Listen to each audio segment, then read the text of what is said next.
1, 2, a 1, 2, 3, 4.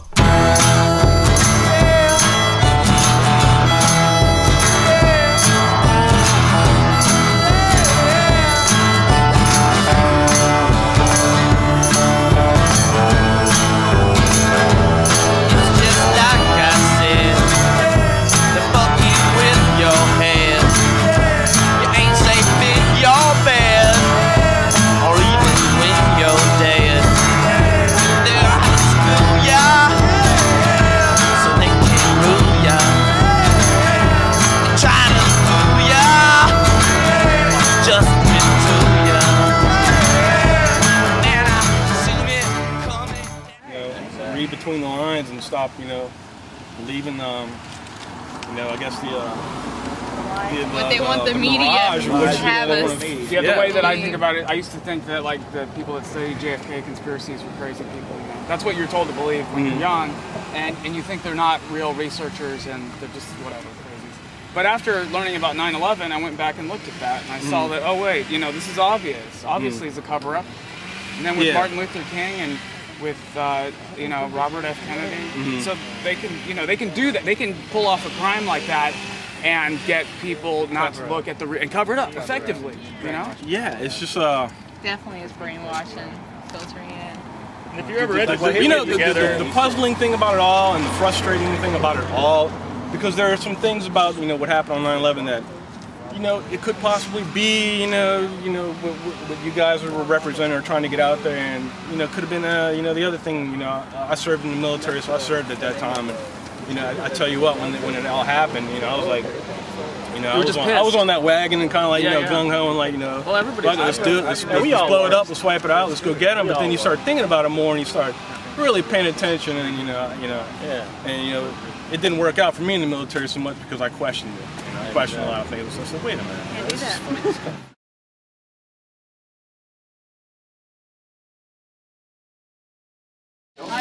Hi, Mustafa. What's your name? Christian.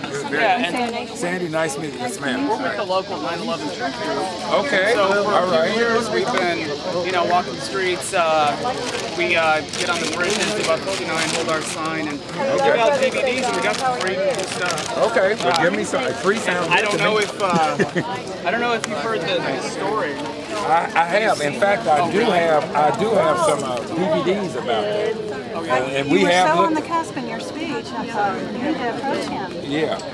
I have had some stuff like it's controversial for us, for Muslims to say anything. It's like denying the Holocaust. So we have to be real careful. Not afraid of anybody, but we don't want to stir up unnecessarily. Add more fuel to the fire. Oh, definitely. Yeah, so it's going to take other people besides us in some of these things. We should be able to say whatever we want to say. But it's also personal awareness, right? Like spreading it to your friend, absolutely, neighbor, absolutely, whatever. absolutely. I mean, because you don't have to do things as a group, right? Right. Like, no. We do things as a group, but also my personal friend. We talk about these things all the time. Yeah. We've been looking. Believe me, I've seen a lot of. Like those what you said. The way you said, that's exactly right. What did you say about the resources? Well, it's all about land. But also that our leaders are gangsters. Yeah. Right. Okay. And I didn't call them gangsters, but if you whistle, I'll point. If you whistle, I'll point. Yeah, I mean, but it's like, I think when I was watching mob movies growing up, I thought, man, how can people live this way? It's incredible. But I think the leaders probably watch that. The leaders watch it. It's like a puppets playing games. Yeah, and they live peacefully. Yeah, and I think they're the high men on the totem pole. Yeah, they don't get hurt. Controlling all organized crime in this country. Yeah, they tough. And pretty much throughout the world. They're tough. So we just need more. We need more leaders, really real leaders. With conscience. With some of them got conscience, but they just don't have the commitment or the strength to do things. And it takes Obama's a lot not Martin Luther King. Well, King was. It was hard. King was great.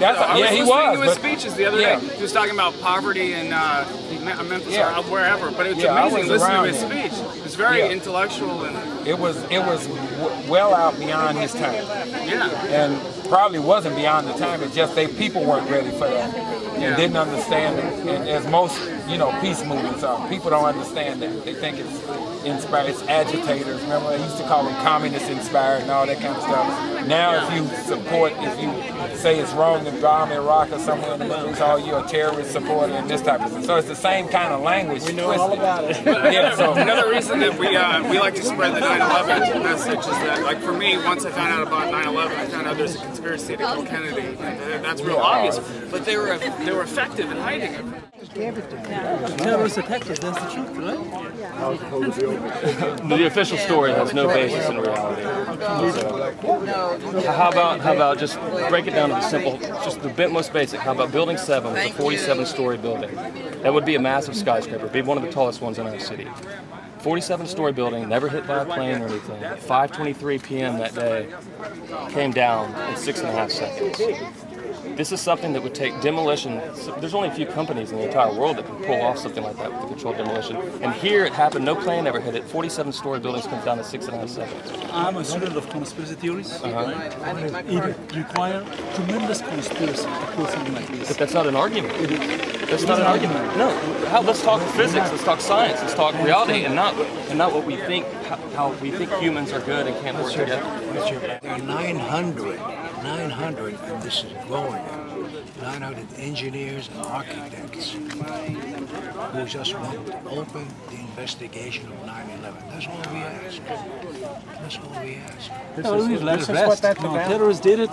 This is exactly what he's talking about. But you can't let it rest. Saying let it rest, that's a disgrace to the... I understand. I am Muslim. Right? Israel did this to frame you. No. All the evidence is all over the place. So is he. The evidence is all over the place. Thank you.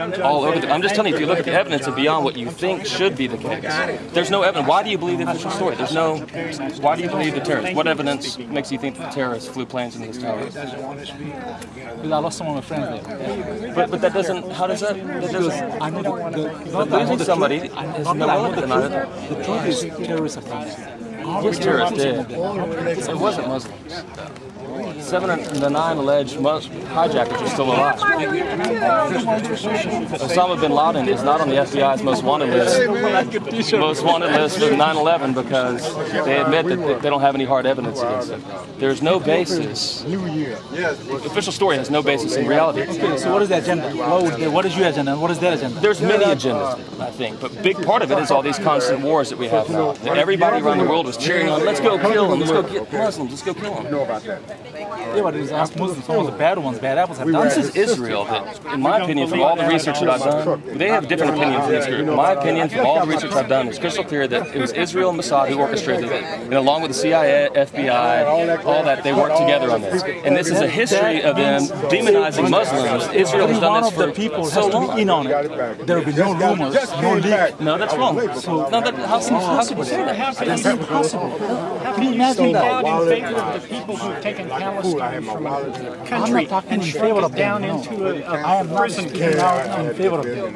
For example, in Pennsylvania, the field where they say Flight 93 went down, it looks basically like that field right there, this area of grass. And they told you that a passenger jet was flying there, but it went so fast that it buried itself underground. They expect you, as an adult, to believe that a passenger jet buried itself underground. There's no luggage on the ground. There's no bodies. There's no seat backs. There's no engine. There's nothing. Just a little hole. And they want you to believe that. And what you're telling me is you're going to believe that because the media and the government told you this? Or are you going to base your... Last year I saw that document. PBS did air that. They found the emails. They have documented. There's a lot of lies, a lot of propaganda, some planted evidence. Even if you look at the video from that day, there's nothing there. Coroner said that he couldn't find a drop of blood, that he quit playing corner after 20 minutes. So, I mean, yeah, this is not fun stuff. But I think, like you had suggested, that we let it go means we're going to have to relive these things over and over if we don't learn from it. And I don't ask you to believe anything I do. Just, start looking into some of the stuff you provided. And don't allow yourself to just believe something because you think it would take a lot of people to talk. Like, what was it? The making of the atom bomb? What would they call that? And they kept that Manhattan Project. They kept that secret with a number of people for a long time. And actually, the more you investigate, to realize how few players it really You can took. watch a lot of films there, documentaries and stuff. I'm Greg Johnson, by the way. Nice to meet you. Please, Saeed, open your mind and try to see the truth. If you seek the truth, you'll find it.